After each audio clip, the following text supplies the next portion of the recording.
ರಾಮ ರಾಮ ಎಂಬೆರಡಕ್ಷರ ಪ್ರೇಮದಿ ಸಲಹಿತು ಸುಜನರನು. ರಾಮ ರಾಮ ಎಂಬೆರಡಕ್ಷರ ಪ್ರೇಮದಿ ಸಲಹಿತು ಸುಜನರನು. ಹಾಲಹಲವನು ಮಾನವ ಮಾಡಿದ ಕಾಲಾಲೋಚನವೇ ಬಲ್ಲವನು. ಹಾಲಹಲವನು ಮಾನವ ಮಾಡಿದ ಕಾಲಾಲೋಚನವೇ ಬಲ್ಲವನು. ಗೋಪಾಲ ಸರ್ವಪಾಲಕ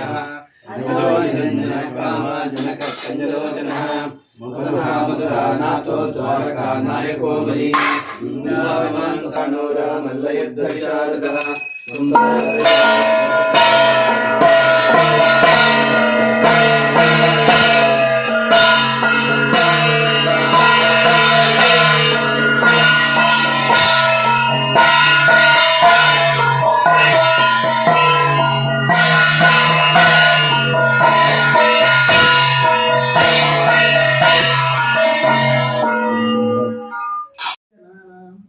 ನಿಖಿಲ ಗುಣಗಣಾನ್ನೋ ನಿತ್ಯ ನಿರ್ಮುಕ್ತದೋಷಃ ಸರಸಿಜನಯನೋ ಸೋ ಶ್ರೀಪತಿರ್ಮಾನದೋನಃ.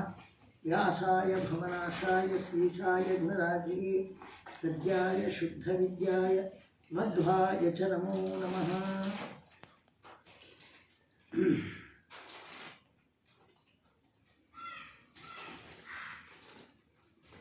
ನಾವು ಯಾರು ನಮಗೆ ರಕ್ಷಕ ಅಂತ, ನಮಗೆ ರಕ್ಷಕರು ಪೊಲೀಸರು ಇರ್ತಾರೆ, ತಂದೆ ತಾಯಿ ಇರ್ತಾರೆ ಅಂತ ನಾವು ಅಂದ್ಕೊಳ್ತೇವೆ. ಆದರೆ ಯಾರು ನಿಜವಾದ ರಕ್ಷಕ ಅಂದರೆ ಶ್ರೀಕೃಷ್ಣನೇ ನಿಜವಾದ ರಕ್ಷಕ ಅಂತ ಗೊತ್ತಾಯಿತು. ಹೇಗೆ ಅಂದರೆ ಅಶ್ವತ್ಥಾಮಾಚಾರ್ಯರು ದುರ್ಯೋಧನನ ಪಕ್ಷಪಾತಿಯಾಗಿದ್ದರು. ಅವರಿಗೆ ಈ ದುರ್ಯೋಧನ ಏನು ಹೇಳ್ತಾನೆಂದರೆ, ಮಣ್ಣಿನಿಂದ ಅಭಿಷೇಕ ಮಾಡಿ ಸಾಯುವ ಸಂದರ್ಭದಲ್ಲಿ ಅವರಿಗೆ ಏನು ಪ್ರಿಯವಾದದ್ದು ಅದನ್ನು ಮಾಡಬೇಕಂತ ಹತ್ತಿರ ಬಂದಿದ್ದಾರೆ. ಆಗ ಹೇಳ್ತಾ ಇದ್ದಾರೆ, ಪಾಂಡವರ ಸಂತಾನ ಪೂರ್ತಿ ನಿರ್ನಾಮ ಆಗಬೇಕು, ನನ್ನ ಸಂತಾನ ಮುಂದುವರಿಬೇಕು, ಅದೇ ರಾಜ್ಯ ಆಗಬೇಕು. ಅದಕ್ಕೆ ಅವರು ಪಾಂಡವರ ಸಂತಾನ ಪೂರ್ತಿ ನಾಶ ಆಗಬೇಕು ಅಂತ ತುಂಬ ಪ್ರಯತ್ನಪಟ್ಟು ಉತ್ತರ ಗರ್ಭದಲ್ಲಿರುವಂತಹ ಆ ಸಂತಾನ ಬೀಜ ಅದು ಪರೀಕ್ಷಿತ್ ರಾಜ ಇದ್ದಾನೆ. ಮಹಾಭಾರತ ಯುದ್ಧಾದ ಬಳಿಕ ಅಲ್ಲಿ ಅವನು ಬ್ರಹ್ಮ ಶಿರೋಸ್ತ್ರ ಬಿಟ್ಬಿಟ್ಟಿದ್ದಾರೆ. ಅದು ಕಾದಂತಹ ಕಬ್ಬಿಣದ ಇದು ಬರ್ತಾ ಇದೆ ಬಾಣ. ಆಗ ಭಗವಂತ ಅದನ್ನು ರಕ್ಷಣೆ ಮಾಡಿದ. ಅದೇ ಸಂದರ್ಭದಲ್ಲಿ ಪಾಂಡವರ ಮೇಲೂ ಬಂತು ಅಸ್ತ್ರಗಳು. ಆಗ ಸುದರ್ಶನ ಚಕ್ರದಿಂದ ಕೃಷ್ಣ ಪರಮಾತ್ಮ ಅವರ ರಕ್ಷಣೆ ಮಾಡಿದ. ಒಳಗಡೆ ಹೋಗಿ ಗರ್ಭದಲ್ಲಿ ತಾನೇನು ಮಾಡಿದಂತೆ ಕುರು ಸಂತಾನ ಪಾಂಡವರ ಸಂತಾನ ಉಳಿಬೇಕು ಎಂಬ ದೃಷ್ಟಿಯಿಂದ ಆ ಉತ್ತರ ಗರ್ಭದ ಒಳಗೆ ಪ್ರವೇಶ ಮಾಡಿ ರಕ್ಷಣೆ ಮಾಡ್ತಾ ಇದ್ದ. ಏನಿದು ಬ್ರಹ್ಮಚಿರೋಸ್ತ್ರ ಒಂದು ಪ್ರಯೋಗ ಮಾಡಿಬಿಟ್ಟ ನಂತರ ಅದು ಎಂದೂ ಕೂಡ ವಿಫಲವಾಗುವುದಿಲ್ಲ. ಅಕ್ಷರಕ್ಕೆ ಪ್ರತಿಯಾಗಿ ಇದನ್ನು ತಡೆಯಲಿಕ್ಕೂ ಆಗುವುದಿಲ್ಲ. ಆದರೆ ಇದು ಆಶ್ಚರ್ಯ, ಇಷ್ಟು ಬ್ರಹ್ಮಚಿರೋಸ್ತ್ರ ಏನೂ ಮಾಡದಂತೆ ತಡೆದು ಬಿಟ್ಟನಲ್ಲ. ಅದಕ್ಕೆ ಪ್ರತಿ ಅಸ್ತ್ರವೇ ಇಲ್ಲ, ಅದು ಬಿಟ್ಟ ಅಸ್ತ್ರ ಮತ್ತೆ ವ್ಯರ್ಥವೇ ಆಗೋದಿಲ್ಲ. ಅಂಥದ್ದನ್ನೂ ಕೂಡ ಕೃಷ್ಣ ಪರಮಾತ್ಮ ಹೇಗೆ ಅಂದರೆ ವೈಷ್ಣವಂ ತೇಜ ಆಸಾಧ್ಯ, ಆ ವೈಷ್ಣವ ತೇಜಸ್ಸನ್ನು ಸ್ವೀಕಾರ ಮಾಡಿ ಕೃಷ್ಣ ಪರಮಾತ್ಮ ಸರ್ವಾ ಅಸ್ತ್ರವನ್ನು ವಿಘಾತಗೊಳಿಸ್ತಕ್ಕಂತಹ ಸುದರ್ಶನ ಚಕ್ರದಿಂದ ರಕ್ಷಣೆ ಮಾಡಿದ. ಓಹೋ, ಏನಪ್ಪ, ಗರ್ಭದಲ್ಲಿದ್ದಂತಹ ಶಿಶುವನ್ನು ಕೃಷ್ಣ ಪರಮಾತ್ಮ ರಕ್ಷಣೆ ಮಾಡಿದ, ಏನಿದು ಆಶ್ಚರ್ಯ ಅಂತ ತಿಳ್ಕೊಳ್ಬೇಡ ಅಂತ ಯಾರು ಹೇಳ್ತಾರೆ? ಸೂತ ಪುರಾಣಿಕರು ನೈಮಿಷಾರಣ್ಯದಲ್ಲಿರುವ ಮುನಿಗಳಿಗೆ ಹೇಳ್ತಾರೆ. ಕಾರಣ ಏನೆಂದರೆ ಸರ್ವಾಶ್ಚರ್ಯಮಯೇ ಅಚ್ಯುತೆ, ಎಲ್ಲ ಆಶ್ಚರ್ಯಕ್ಕಿಂತ ಮೈನ್ ಆಶ್ಚರ್ಯ ಆಗುವುದು ಜಗತ್ತಿನಲ್ಲಿ. ಎಲ್ಲದಕ್ಕೆ ಆಶ್ಚರ್ಯ ಸುಮಾರಿದೆ ಅಲ್ವಾ? ಹಿಮಾಲಯ ಪರ್ವತ ಒಂದು ಆಶ್ಚರ್ಯ, ಮತ್ತು ತಾಜ್ ಮಹಲ್ ಒಂದು ಆಶ್ಚರ್ಯ, ಈಗ ರಾಮ ಮಂದಿರ ಇನ್ನೊಂದು ಆಶ್ಚರ್ಯ ಅಲ್ವಾ? ಆಶ್ಚರ್ಯವಾದ ವಸ್ತುಗಳು ಸಿಕ್ಕಾಪಟ್ಟೆ ಲೋಕದಲ್ಲಿ ಇದ್ದರೂ ಕೂಡ ಎಲ್ಲದಕ್ಕಿಂತ ಶ್ರೇಷ್ಠವಾದ ಆಶ್ಚರ್ಯ ಯಾರು? ಪರಮಾತ್ಮ. ಯಾಕೆಂದರೆ ಅವನು ಎಷ್ಟು ನೋಡಿದರೂ ಕೂಡ ಹೊಸ ಹೊಸ ಹೊಸ ಗುಣಗಳು ಕಾಣ್ತಾ ಇರ್ತದೆ. ಬೇರೆ ಯಾವ ಪದಾರ್ಥ ನೋಡಿ ಹೊಸ ಹೊಸ ಗುಣ ಆವಿಷ್ಕಾರ ಆಗುವುದಿಲ್ಲ. ಪ್ರತಿಯೊಂದು ಕ್ಷಣದಲ್ಲಿ ಲಕ್ಷ್ಮಿಗೆ ದೇವರಲ್ಲಿ ಹೊಸ ಹೊಸ ಗುಣ ಕಾಣ್ತಾ ಇರಬೇಕಾದ್ರೆ ಬೇರೆ ಯಾವುದೂ ಇದು ಕಾಣುವುದಿಲ್ಲ. ಹಾಗಾಗಿ ಎಲ್ಲ ಆಶ್ಚರ್ಯದ ಅದ್ಭುತವಾದ ಆಶ್ಚರ್ಯ ಪರಮಾತ್ಮ. ಏನಿದು ಇದೇನು ಆಶ್ಚರ್ಯ ಇಲ್ಲ, ಒಂದು ಶಿಶುವನ್ನು ಗರ್ಭದಲ್ಲಿ ರಕ್ಷಣೆ ಮಾಡಿದ್ದು. ಯಾಕೆಂದರೆ ತಾನು ತನ್ನ ಇಚ್ಛಾಶಕ್ತಿಯಿಂದ ಜಗತ್ತನ್ನು ಸೃಷ್ಟಿ ಸಂಹಾರ ಪಾಲನೆ ಎಲ್ಲವುದನ್ನೂ ಮಾಡ್ತಾ ಇದ್ದಾನೆ ಕೃಷ್ಣ ಅಂಥೇಳಿ. ಅಂತೂ ಈ ಬ್ರಹ್ಮಶಿರೋಸ್ತ್ರದಿಂದ ಪಾರಾಗಿದ್ದಾರೆ ಮಹಾನುಭಾವಳು. ತನ್ನ ಮಕ್ಕಳ ಸಹಿತವಾಗಿ ಪಾರಾದಲ್ಲ ಕೃಷ್ಣ ಪರಮಾತ್ಮ ಪ್ರಯಾಣಕ್ಕೆ ಹೊರಟು ಬಿಟ್ಟಿದ್ದ. ಮಹಾಭಾರತ ಯುದ್ಧ ನಡೆದ ನಂತರ ದಾರಕ್ಕೆ ಹೊರಟು ನಿಂತಿದ್ದ. ಆ ಸಂದರ್ಭದಲ್ಲಿ ಮಹಾನುಭಾವನಾದ ಕುಂತಿ ಭಗವಂತನನ್ನು ಸ್ತೋತ್ರ ಮಾಡ್ತಾಳೆ. ನಮಸ್ತೆ ಪುರುಷಂ ತ್ವಾದ್ಯಂ ಈಶ್ವರಂ ಪ್ರಕೃತೆ ಪರಂ ಅಲಕ್ಷ್ಯಂ ಸರ್ವಭೂತಾನಾಂ ಅಂತರ್ಬಹಿರಪಿ ಧ್ರುವಂ ಮಾಯಾ ಯಮನಿಕಾಚ್ಛನ್ನೋ ಮಾಯಾ ಅಧೋಕ್ಷಜ ಮರ್ತೆಯ ನಲಕ್ಷ್ಯಸೆ ಮೂಢದೃಶ ನಟೋ ನಾಟ್ಯಚರೋ ಯಥಾ ತಥಾ ಪರಮಹಂಸಾನಾಂ ಮುನೀನಾಂ ಅಮಲಾತ್ಮನಾಂ ಭಕ್ತಿಯೋಗ ವಿಧಾನಾರ್ಥಂ ಕಥಂ ಪಶ್ಯೇಮಹಿ ಸ್ತ್ರೀಯ ಹೇಳ್ತಾಳೆ ಪರಮಾತ್ಮ. ಈ ಸೋದರತ್ತೆ ಎನ್ನುವುದು, ಏಕೆಂದರೆ ಕುಂತಿಯ ಸಹೋದರನೇ ಯಾರು? ವಸುದೇವ. ವಸುದೇವನ ಮಗನೇ ಕೃಷ್ಣ. ಅಂದರೆ ಸೋದರತ್ತೆ ಅನಿಸಿದ ಈ ಕುಂತಿ ಸೋದರಳಿಯನಿಗೆ ನಮಸ್ಕಾರ ಮಾಡ್ತಾ ಇದ್ದಾಳೆ. ಅಲ್ಲಿ ರಕ್ತ ಸಂಬಂಧ ಎಲ್ಲ ಮರೆತುಬಿಟ್ಟು ಪರಮಾತ್ಮನ ಮಹಿಮೆಯನ್ನು ಅರ್ಥ ಮಾಡಿಕೊಂಡು ಎಲ್ಲೂ ಇಲ್ಲ. ಇಲ್ಲಿ ಸೋದರಳಿಯನ್ನು ನಮಸ್ಕಾರ ಮಾಡೋದಿದೆ ಹೇಳಿ, ಇದೆಯಾ? ಎಲ್ಲ ಕೇಳಿದ್ದೀರ? ನಮಸ್ಕಾರ ಮಾಡ್ತಾನೆ. ಹೇಳ್ತಾಳೆ ನಿನಗೆ ನಮಸ್ಕಾರ ಅಂತ. ಈ ಜಗತ್ತಿನ ಮೊದಲು ಸೃಷ್ಟಿಕರ್ತ ನೀನೇ, ಪ್ರಕೃತೆ ಪರಂ ಮಹಾತಾಯಿ ಲಕ್ಷ್ಮಿಗಿಂತ ಕೋಟಿ ಕೋಟಿ ಕೋಟಿ ಕೋಟಿ ಅನಂತಾನಂತ ಗುಣಗಳಿಂದ ಎತ್ತರದಲ್ಲಿ ಉತ್ತಮ. ಅಯ್ಯೋ ಸರ್ವಭೂತಾನ ಅಂತರ್ಬಹಿರಪಿ ಧ್ರುವಂ. ನೀನು ಎಲ್ಲ ಜೀವರಾಶಿಗೆ ಒಳಗೂ ಇರ್ತೀಯ ಹೊರಗೂ ಇರ್ತೀಯ, ಆದರೆ ಯಾರಿಗೂ ಕಾಣುವುದಿಲ್ಲ. ಅಲಕ್ಷ್ಯಂ ಸರ್ವಭೂತಾನ, ಒಳಗೂ ಹೊರಗೂ ತುಂಬಿಕೊಂಡಿದ್ರು ನೀನು ಕಾಣುವುದಿಲ್ಲ. ಧ್ರುವ, ಆದರೆ ಈ ಜೀವನ ದೇಹದ ಒಳಗಿರ್ತೇನೆ. ಜೀವದೇಹ ನಾಶ ಆದಾಗ ಒಳಗಿರುವ ನೀನು ಅವನಿಗೆ ನೀನು ನಾಶ ಆಗುವುದಿಲ್ಲ. ಮನೆಯೊಳಗೆ ಬೆಂಕಿ ಬಿದ್ದರೆ ಮನೆಗೆ, ಬೆಂಕಿ ಬಿದ್ದರೆ ಮನೆ ಒಳಗಿರುವ ಸುಟ್ಟೋಗ್ತಾರೆ. ಆದರೆ ಈ ಜೀವರಾಶಿ ದೇಹದ ಒಳಗೆ ನೀನಿದ್ರು ಕೂಡ ದೇಹ ನಾಶ ಆದರೂ ನೀನು ಒಳಗಿರುವ ನೀನು ನಾಶ ಆಗುವುದಿಲ್ಲ. ಕಾರಣ ಯೋಗದ ಸಾಮರ್ಥ್ಯ ನೆನೆದಂಥದ್ದು. ಧ್ರುವ ಏಕರೂಪದಲ್ಲೇ ಇರ್ತೀಯ. ಕೃಷ್ಣ ಹೇಳಿ ಕೇಳಿ ನಾನು ಮನುಷ್ಯ ಸ್ತ್ರೀ, ಏನೂ ಗೊತ್ತಿಲ್ಲ, ಓದು ಬರಹ ಇಲ್ಲ ನನಗೆ, ದಡ್ಡಳು, ಮೂಢದೃಷ್ಟಿ ಇಟ್ಟವಳು, ಅದರಲ್ಲಿ ಕೂಡ ಮನುಷ್ಯ ಸ್ತ್ರೀ ಬೇರೆ. ನಿನ್ನಂಥವನು ನಾನು ಹೇಗೆ ನಲಕ್ಷ್ಯಸೇ, ನನಗೆ ಕಾಣುವುದಿಲ್ಲ ನೀನು. ನನ್ನ ಮಂದ ಬುದ್ಧಿಗೆ ನೀನು ಎಲ್ಲಿ ಕಾಣ್ತೀಯಪ್ಪ ಕೃಷ್ಣ? ಯಾಕೆಂದರೆ ಒಬ್ಬ ನಟ ಇರ್ತಾನೆ, ನಾಟ್ಯ ಮಾಡ್ತಾ ಇರ್ತಾನೆ. ಆ ನಾಟ್ಯದಲ್ಲಿ ಅಂಗವಿಲಾಸ ಮಾಡ್ತಾನೆ, ಅಂಗವಿಕ್ಷೇಪಾದಿಗಳನ್ನು ಮಾಡ್ತಾನೆ. ಆದರೆ ಅಂಗವಿಕ್ಷೇಪವನ್ನು ಮಾಡತಕ್ಕಂತಹ ನರ್ತನ ಮಾಡತಕ್ಕಂತಹ ವ್ಯಕ್ತಿಯ ಆ ನಾಟ್ಯದ ಹಿನ್ನೆಲೆ ಏನು? ಈ ರೀತಿಯಾಗಿ ಕಣ್ಣಲ್ಲಾಡಿಸಿದ್ರೇನು, ಕೈಯಲ್ಲಾಡಿಸಿದ್ರೇನು, ಅದೇನು ಹಾವಭಾವ ಎಲ್ಲ ಅಂಗಾಂಗಗಳ ವಿಭ್ರಮ ವಿಲಾಸ ಇರುತ್ತೆ. ಅದಕ್ಕೊಂದೊಂದಕ್ಕೂ ಒಂದೊಂದು ಅರ್ಥ ಇದೆ. ನಾಟ್ಯಶಾಸ್ತ್ರ ಗೊತ್ತಿಲ್ಲದಿದ್ದವನು ಅವನು ಅದನ್ನು ನೋಡಿದ ಅವನಿಗೇನು ಅರ್ಥ ಆಗೋಲ್ಲ. ಹಾಗೆ ನಮಗೆ ಶಾಸ್ತ್ರದ ಆಳಜ್ಞಾನ ಇಲ್ಲದ್ರಿಂದಾಗಿ ನೀನೇನೇನು ವ್ಯಾಪಾರ ಮಾಡ್ತಾ ಇದ್ದಿ ಅದು ನಮಗೆ ಅರ್ಥ ಮಾಡ್ಕೊಳ್ಳಿಕ್ಕಾಗಲ್ಲ. ಮಾಯಾಯವನಿಕಾಚ್ಛನ್ನ, ಮಾಯಾಯವನಿಕಾಚ್ಛನ್ನ. ಮಾಯಾ ಅಂದರೆ ಪರದೆ, ಅದು ಪ್ರಕೃತಿ ರೂಪಾದದ್ದು. ಅದರ ಒಳಗೆ ಇದೆಯಾ ಅಂದರೆ ಯಾವುದದು? ಪರಮಾಚ್ಛಾದಿಕ ಅಂತ ಒಂದು ಪ್ರಕೃತಿ ಆವರಣ ಇದೆ, ಪರದೆ.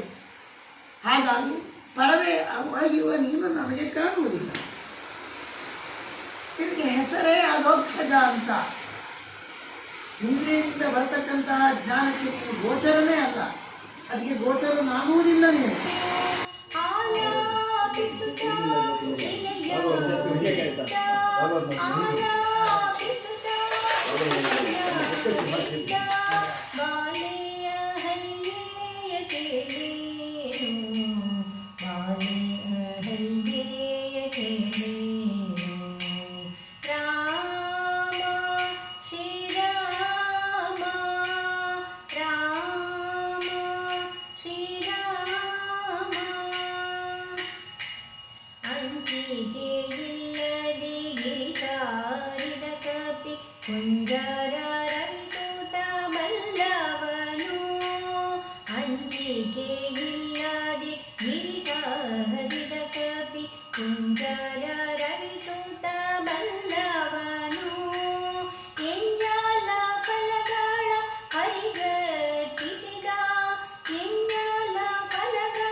ವಿಷ್ಣುರ್ವಿಕ್ರಮಃ ಚನ್ನೋ ವಿಷ್ಣುರ್ವಿಕ್ರಮಃ ನಮೋ ಬ್ರಹ್ಮಣೆ ನಮಸ್ತೆ ವಾಯೋ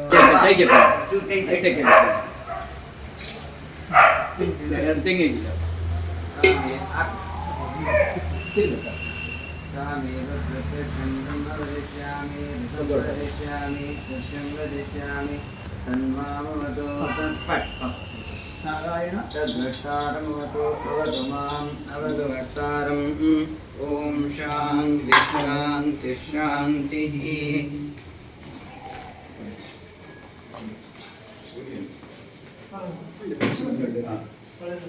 श्रीकृष्णाय नमः चक्राजगदा शङ्खादिदायुधः देवकी नन्दनसंहारी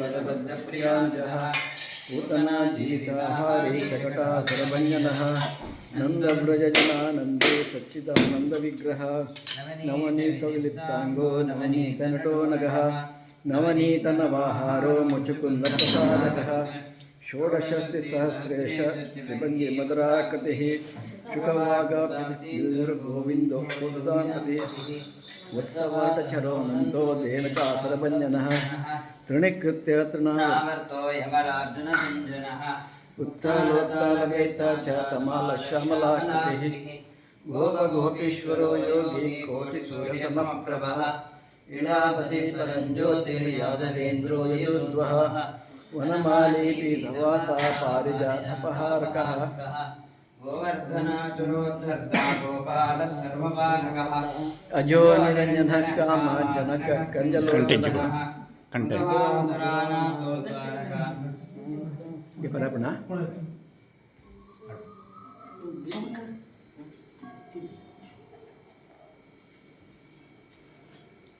तृणीकृतनावर्तो यमराजनभञ्जनः उत्तानतालभेत्ता च तमालश्यामलाकृतिः गोपगोपीश्वरो योगी कोटिसुरसमप्रभः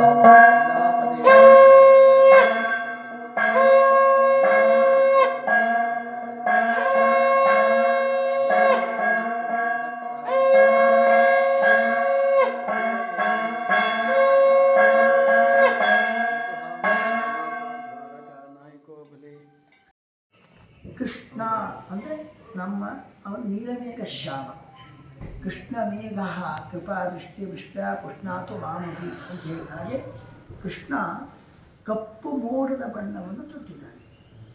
ಕಪ್ಪು ಮೋಡ ನೀರು ತುಂಬಿಕೊಂಡದ್ದು, ನೀರು ಕೊಡ್ತಕ್ಕಂತಹ ಮಳೆ ಸುರಿಸುವ ಕಪ್ಪು ಮೋಡ ಅದನ್ನು ನಂಬಬಹುದು. ಬಿಡಿಸ್ಕೊಂಡ ಮೋಡ ನಂಬಲಿಕ್ಕೆ ಬರೋಲ್ಲ. ಆದರೆ ಕಪ್ಪು ಮೋಡ ನೀರು ತುಂಬಿಕೊಂಡದ್ದು ಮಳೆ ಕೊಡುತ್ತೆ, ವೃಷ್ಟಿಗೈತದೆ, ಅದು ವೃಷ್ಟಿಯನ್ನು ಉಂಟು ಮಾಡುತ್ತೆ. ಈ ಕೃಷ್ಣನೂ ಕೂಡ ಭಕ್ತರ ಪಾಲಿಗೆ ಕಪ್ಪು ಮೋಡದಂತೆ ನಾನು ಭಕ್ತರಿಗೆ ಅಭೀಷ್ಟದ ಮಳೆಯನ್ನು ತಿಳಿಸ್ತೇನೆ ವಿಶ್ವಾಸಗೊಳಿಸಿಕೊಂಡು ಆ ರೂಪದಲ್ಲಿ ಬಂದ. ಕೃಷ್ಣ ಮೇಘ ಕೃಪಾ ದೃಷ್ಟಿ ವೃಷ್ಟ್ಯಾ ಪುಷ್ಣಾತು ಮಾಮಿ. ಶ್ರೀಕೃಷ್ಣನೆಂಬ ಮೋಡ ನನಗೆ ಕೃಪಾ ದೃಷ್ಟಿ ಎಂಬ ವೃಷ್ಟಿಯನ್ನು ಬೀರಿ, ಕೃಪಾ ದೃಷ್ಟಿಯ ವೃಷ್ಟಿ ಅಮೃತ ದೃಷ್ಟಿ, ಕೃಪಾ ಅಮೃತ ದೃಷ್ಟಿ ನನ್ನ ಮೇಲೆ ಬೀರಿ ನನ್ನನ್ನು ಬೆಳೆಸಲಿ ಅಂತ ವ್ಯಾಸರಾಜರು ಸ್ತೋತ್ರ ಮಾಡಿದ್ದಾರೆ. ಹಾಗೆ ಅದರ ನಂತರ ಈ ಕೃಷ್ಣ ಅಂದರೆ ಕಪ್ಪು ಬಣ್ಣದವನು ಅಂತ. ಇದು ಕಪ್ಪು ಬಣ್ಣ ಏನು ಮಾಡುತ್ತೆ? ನಮ್ಮನ್ನೆಲ್ಲ ಬಿಳಿ ಮಾಡುತ್ತೆ. ಕೃಷ್ಣಾದಿ ದೋಷನಾಶಕ ಶ್ರೀಕೃಷ್ಣನ ಕಪ್ಪು ಬಣ್ಣ ತೊಟ್ಟು ಬಂದ ಅಂದರೆ ಭಗವಂತ ಏನು ಮಾಡ್ತಾನಂದರೆ ನಮ್ಮಲ್ಲಿರುವ ದೋಷ, ಈ ಮಾಲಿನ್ಯ, ಕಾಷ್ಣ್ಯ, ದೋಷದ ಮಾಲಿನ್ಯ ಅದನ್ನೆಲ್ಲ ದೂರ ಮಾಡ್ತಾನೆ.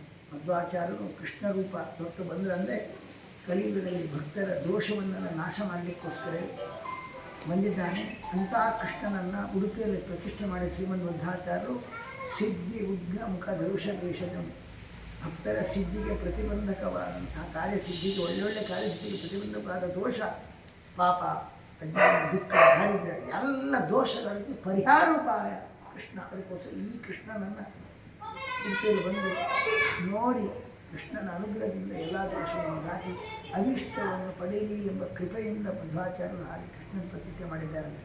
ಹಾಗೆ ಕೃಷ್ಣನು ನಮ್ಮ ದೋಷವನ್ನು ನಾಶ ಮಾಡ್ತಾನೆ. ಅವನು ಕಪ್ಪು, ಆದರೆ ಅವನ ನೆನೆದ ನಾವು ಬಿಳಿ ಆಗ್ತೀವಿ. Cleaner Krishna, clean Krishna, cleaner Krishna, ಶುದ್ಧ ಮಾಡ್ತಾನೆ. ಅಷ್ಟು ಹತ್ತಿರದಲ್ಲಿ ಉಡುಪಿಯಲ್ಲಿ ಇದು ಮಾಡಿದ್ದಾರೆ. ನಾನು ಒಂದೊಂದು ತುಂಬ ನೋವಾಗುತ್ತೆ. ದೂರ ಇಲ್ಲ, ಉಡುಪಿಯವರಿಗಂತೂ ಇನ್ನೂ ಹತ್ತಿರ, ಮಂಗಳೂರಿಗೆ ಸ್ವಲ್ಪ 50 ಕಿಲೋಮೀಟರ್ ದೂರ. ಶ್ರೀಮನ್ ಮಧ್ವಾಚಾರ್ಯರು ಸಾಮಾನ್ಯರ ವಾಯುದೇವರು, ಭಗವಂತನ ಅನನ್ಯ ಭಕ್ತರು. ಅಂಥ ಶ್ರೀಮನ್ ಮಧ್ವಾಚಾರ್ಯ ವಾಯುದೇವರಾಗಿ ಬಂದು ನಮ್ಮ ಈ ಕ್ಷೇತ್ರದಲ್ಲೇನೆ, ಪಾದರಿ ಕ್ಷೇತ್ರ, ನಮ್ಮ ಈ ಜಿಲ್ಲೆ ಆ ಕ್ಷೇತ್ರದಲ್ಲಿ ಅವತಾರ ಮಾಡಿದ್ದಾರೆ. ಹತ್ತಿರದಲ್ಲಿ ಬಂದು ಅವತಾರ ಮಾಡಿದ್ದಾರೆ. ನಿಮಗೆಲ್ಲ ಸುಖ ಕಷ್ಟವನ್ನು ತೋಡ್ಕೊಂಡು ಅವನು ನಿಮ್ಮ ದೋಷವನ್ನು ಪರಿಹಾರ ಮಾಡಿರ್ತಾನೆ. ಅದಕ್ಕೆ ನೀವು ಇವನು ಕೇಳಿಕೊಳ್ಳಿ ಇವನನ್ನು ಅಂತ. ಗೊತ್ತಿಲ್ಲ, ಯಾರು ಜನರಿಗೆ ಗೊತ್ತಿಲ್ಲ, ಯಾಕೆ ಪ್ರತಿಷ್ಠೆ ಮಾಡಿರೋದು ಗೊತ್ತಿಲ್ಲ. ಈ ಅಭಿಪ್ರಾಯ ಮದುವೆಗೆ ಹೇಳ್ತದೆ. ಆ ದೋಷ ಪರಿಹಾರ ಮಾಡಿಕೊಂಡು ಸಿದ್ಧಿ ಬದಲಲ್ಲಿ ಉಡುಪಿಯಲ್ಲಿ ಕೃಷ್ಣನ ಪ್ರತಿ ಮಧ್ವಾಚಾರ ಮಾಡಿದ ಕೃಷ್ಣನ ಪ್ರತಿಷ್ಠೆ ಅಂದರೆ ಅವನು ಎಲ್ಲಿ ಅವನ ಸನ್ನಿಧಾನ ಸಿಕ್ಕಾಬಿಟ್ಟೆ. ಮಧ್ವಾಚಾರ ಒಂದು ಸತಿ ಕೃಷ್ಣನನ್ನು ಮುಟ್ಟಿದ್ರೆ ಸಾಕು, ಮುಟ್ಟಿದ್ರಂತೆ ಪ್ರತಿಮೆಯನ್ನು, ಸಿಕ್ಕಾಪಟ್ಟೆ ಸನ್ನಿಧಾನ ಬಂತ ಮುಟ್ಟಿದ್ದಕ್ಕೆ. ಕೊನೆಗೆ ಪ್ರತಿಷ್ಠೆಗೆ ಆ ಮಧ್ವ ಸರೋವರದಲ್ಲಿ ಜಲಾಧಿವೇಶ ಮಾಡಿದರು. ಪ್ರತಿಷ್ಠೆಗೋಸ್ಕರ ತನ್ರಿ ಅಂದರೆ ಎಷ್ಟು ಮಂದಿ, 30 ಹುದ್ದೆ, ಒಳ್ಳೆ ಯಂಗ್ ಯುವಕರು 30 ಜನ ಇದ್ದರು. ಶಿಷ್ಯರಿಗೆ ಹೇಳ್ರಿ ತನ್ನಿ ಅಂದರೆ ತರಲಿಕ್ಕಾಗಿಲ್ಲ. ಅಷ್ಟು ಸನ್ನಿಧಾನ ಜಾಸ್ತಿ ಆಯಿತು ಮಧ್ವಾಚಾರ್ಯ ಮುಟ್ಟಿದ್ದಕ್ಕೆ. ಕೃಷ್ಣನ ಬಂದು ಕುತ್ಕೊಂಡ್ಬಿಟ್ಟಾಯಿತು. ಕೊನೆಗೆ ಶ್ರೀಮನ್ ಮಧ್ವಾಚಾರ್ಯ ಎತ್ಕೊಂಡು ಬಂದು ಪ್ರತಿಷ್ಠೆ ಮಾಡಬೇಕಾಯಿತು. ಏನು ಬೇಕು ಮಾತಾಡ್ತಾನೆ ಕೃಷ್ಣ, ಅಲ್ಲಿ ಬಿಟ್ಟು ಹೋಗೋದೇ ಇಲ್ಲ. ಅಷ್ಟು ಸನ್ನಿಧಾನ ಇದರಿಂದಾಗಿ ಸಿಕ್ಕಾಪಟ್ಟೆ ಸನ್ನಿಧಾನನೇ. ಅಂಥ ದ್ವಾರಕೆಯಲ್ಲೆಲ್ಲ ಬಿಟ್ಟು ಬಂದಿದ್ದಾನೆ. ರುಕ್ಮಿಣಿ ಕೈಯಿಂದ ಪೂಜೆ ಮಾಡಿದವನು, ಗೋಪಿಕಾಚಾರ್ಯರಿಂದ ಕೈ ಮಾಡಿದವನು, ಅಲ್ಲೆಲ್ಲ ಬಿಟ್ಟು ಇಲ್ಲಿ ಬಂದ. ಯಾಕೆಂದರೆ ಮಧ್ವಾಚಾರ್ಯ ದೊಡ್ಡ ಭಕ್ತರಿದ್ದಾರೆ, ಅವರು ನನ್ನ ಚೆನ್ನಾಗಿ ಪೂಜೆ ಮಾಡ್ತಾರೆ ಅಂತ ಇಲ್ಲಿ ಓಡಿ ಬಂದಿದ್ದಾರೆ. ವಿಶ್ವಾಮಿದಂ ಜಗದ್ಗುರೋ ರಾಜಾ ವಿಶಾಮಿನ್ ಧ್ರುವಂದೇ ರಾಜಾ ವರುಣೋ ಧ್ರುವಂ ದೇವೋ ಬೃಹಸ್ಪತಿಃ ಕಾಲವನರಿತು ಸೇವೆಯ ಮಾಡಿದ ಮೂಲ ಲಕ್ಷ್ಮಣನೇ ಬಲ್ಲವನು. ಯಾಳಾಶಯನ ಶ್ರೀ ವಿಜಯ ವಿಠಲನ, ಯಾಳಾಶಯನ ಶ್ರೀ ವಿಜಯ ವಿಠಲನ, ಲೀಲೆ ಶರದಿಯ ಕೇಳೇನು, ಲೀಲೆ ಶರದಿಯ ಕೇಳೇನು.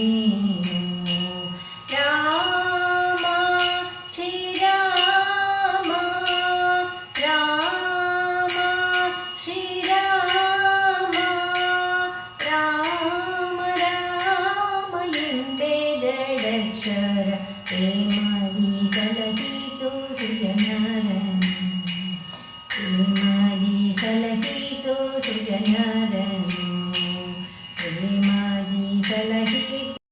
ಕೃಷ್ಣನಿಗೆ ಪಟ್ಟಾಭಿಷೇಕ ಮಾಡಿದರು ಇಂದ್ರದೇವರು.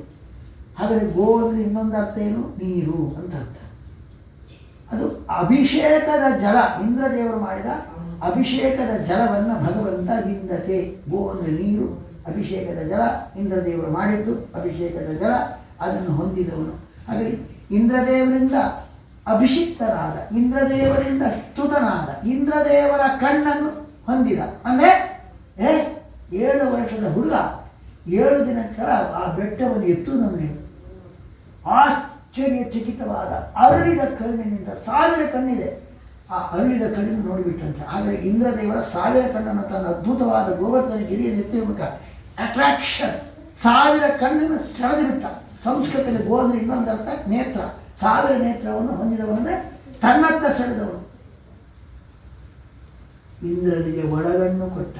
ಗಾಮ ಅಂದರೆ ದೃಷ್ಟಿ ಸಂಸ್ಕೃತದಲ್ಲಿ. ಅಂದರೆ ಪಾಂಡವರ ಸಂತಾನ ಪೂರ್ತಿ ಅಳಿದು ಹೋಗಬೇಕು, ನನ್ನ ಸಂತಾನ ಉಳಿಬೇಕು, ಅದಕ್ಕೋಸ್ಕರವೇ ಅದಕ್ಕೆ ಆಯ್ತು ಎಂದು ಒಪ್ಕೊಂಡ್ಬಿಟ್ರು. ಆ ಪಾಂಡವರ ಸಂತಾನವನ್ನು ನಿರ್ನಾಮ ಮಾಡಲಿಕ್ಕೆ ಒಂದು ಪಾಂಡವ ಸಂತಾನ. ರಾಮ ರಾಮ ಎಂಬೆರಡಕ್ಷರ ಪ್ರೇಮದಿ ಸಲಹಿತು ಸುಜನರನು, ರಾಮ ರಾಮ ಎಂಬೆರಡಕ್ಷರ ಪ್ರೇಮದಿ ಸಲಹಿತು ಸುಜನರನು. ಶಂಭುರ್ಣಃ ಶನ್ನೋ ಭದ್ರಯಮಾ ಶನ್ನೈರೋ ಬೃಹಸ್ಪತಿಃ ಶನ್ನೋ ನಮೋ ಬ್ರಹ್ಮಣೇ ನಮೋ ಬ್ರಹ್ಮಣೇ ನಮಸ್ತೆ ವಾಯೋಸ್ತಮೇವ ಪ್ರತ್ಯಕ್ಷಂ ಬ್ರಹ್ಮಾಸಿ ಸ್ವಾಮೇವ ಪ್ರತ್ಯಕ್ಷಂ ಬ್ರಹ್ಮ. ತಿರುಗೋದು ತನ್ವಾಮವತು ತದ್ವಕ್ತಾರಮವತು ಅವತು ಅವತು ಮಾಂ ಅವತು ವಕ್ತಾರಂ ಓಂ ಶಾಂತಿ ಶಾಂತಿ